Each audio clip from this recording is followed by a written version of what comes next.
То есть наша просьба удовлетворена. Ваша просьба Огромное удовлетворена. вам А спасибо. один остается вопрос технический. Вы завтра с ним встретитесь и обсудите, как этот механизм отработаете, чтобы в городе коллапса не было, чтобы люди без такси не Все без остались. проблем. Огромная вам благодарность. Аманшалара. Извините за беспокойство. Мы довольны вашим визитом. Не надо Никаких эксцессов, ничего не будет. 5 человек Мы, да, технически тихо, поговорите, спокойно да. мы Сейчас, поедем, если, сядем, допустим, поговорим. я думаю, что если он там 2-3 дня вас попросит, ну, пока он это все делает, я тоже не проблема. Ну, это мы уже будем общим. Да, ну общим, вы, общим самое решением главное, будем вы ему принимать, да. тоже расскажите, как вы Всё. видите это, чтобы у него работа не Все, без стала. проблем. Хорошо? Огромная вам благодарность от Поверь. нашего всего коллектива, от всех ребят.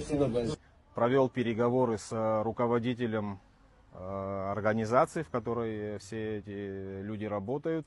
Пришли к компромиссу. Есть понимание со стороны руководителя компании. Завтра в 10 утра он ждет делегацию из 5 человек. Завтра утром он включит им всем программы, они могут далее приступить к работе.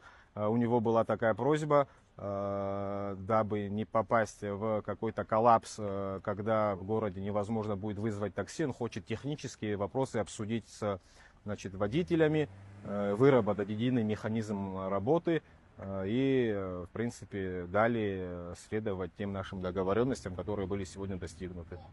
Рассказал о наших переговорах собравшимся людям, всех результат устроил, сегодня все расходятся, завтра впятером они будут встречаться с руководителем, как говорил ранее, выработать механизм дальнейшей работы.